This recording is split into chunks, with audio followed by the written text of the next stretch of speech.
Hello students, कहते हैं ना, where there is a will there is a way, जहां चाह वहां राह। तो चलिए हम लोग इसी फीलिंग के साथ नरेशन के अगले अध्याय को देखते हैं। Today I am going to explain yes no question और इंट्रोगेटिव सेंटेंस। तो सबसे पहले हम लोग जानेंगे इंट्रोगेटिव सेंटेंस क्या होता है।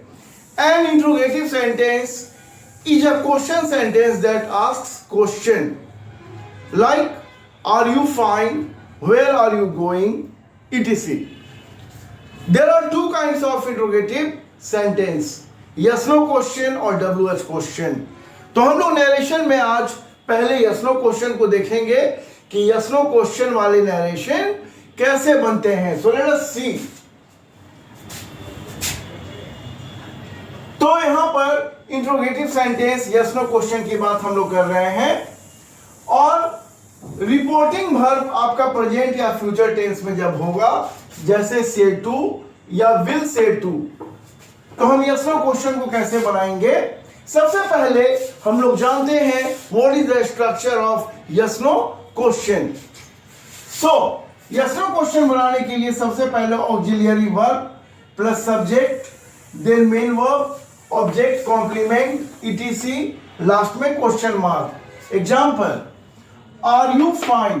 तो minded one thing that yes no question starts with auxiliary verb. Auxiliary से शुरू होता है, ऑक्सिलियरी वर्ब से शुरू होता है yes no question. Do you study seriously. तो यहां डू क्या है, ऑक्सिलियरी वर्ब है। अब हम बात करेंगे कि कैसे हम लोग यस नो क्वेश्चन वाले रिपोर्टेड स्पीच को सॉल्व करेंगे। How can we solve, let us सी।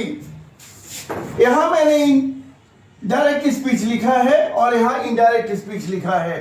अगर डायरेक्ट स्पीच में से अथवा विल से होगा तो नो चेंज करेंगे, लेकिन से के बाद टू या विल से के बाद टू, माइंड इट, अगर टू लगा होगा तो यह बन जाएगा आस्क और इंट्रोगेट।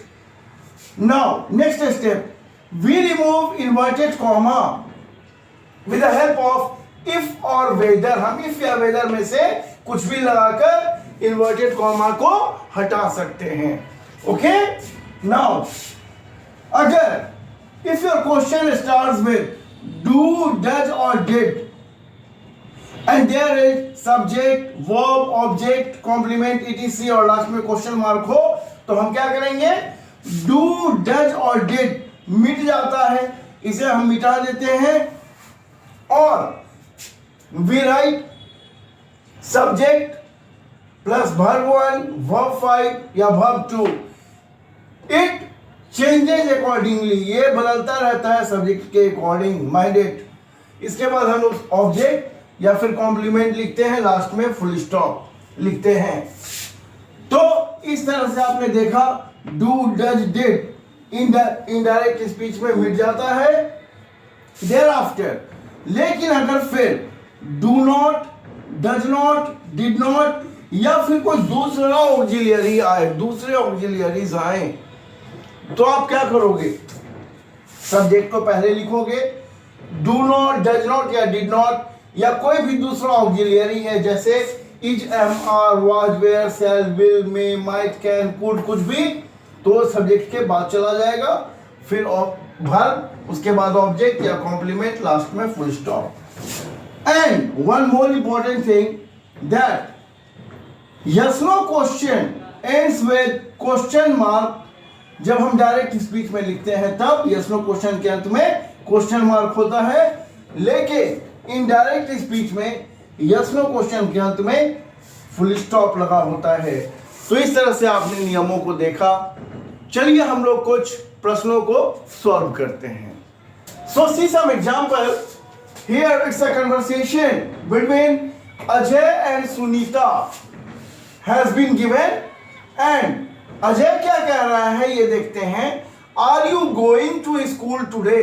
अजय पूछ रहा है सुनीता से are you going to school today.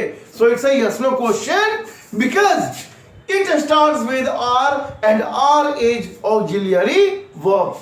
So Sunita कह रही है I am studying at my house today, तो it is affirmative sentence, affirmative sentence है ये। फिर अजय पूछता है have you filled up the registration form, again I have given here yes no question जो है से स्टार्ट हो रहा है। फिर सुनीता कहती है I will fill it on some other day. तो इस तरह से आपने कन्वर्सेशन को देखा। Let us see how we can solve these narration all. Listen, Ajay asked Sunita, तो फर्स्ट में क्या है यस नो क्वेश्चन है, हम तोड़ेंगे इफ से, यू बन जाएगा सी और आर बन जाएगा इज सी के अकॉर्डिंग। तो if she is going to school today. Second वाला क्वेश्चन आपके क्वेश्चन पेपर में कभी कभी सॉल्व किया हुआ मिलता है, don't try to solve that question, okay.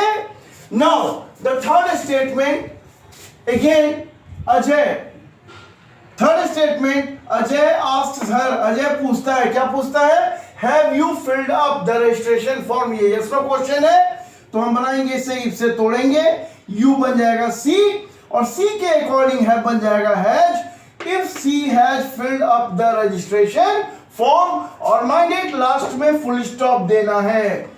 And the last statement, the last one is Sunita I will fill it on some other day. तो सुनीता इन्फॉर्म्स हिम, ये अफर्मेटिव सेंटेंस है तो दैट से तोड़ेंगे, दैट आई बन जाएगा सी, क्योंकि सुनीता अपने लिए आई का प्रयोग, स्पीकर अपने लिए आई का प्रयोग करता है, यहां स्पीकर कौन है, सुनीता। तो that she will fill it on some other day. तो इस तरह से ये एग्जाम्पल आपने देखा। Keep practising, keep learning, and I will be giving you the tips of WH question in my next video. Till then, have a nice time.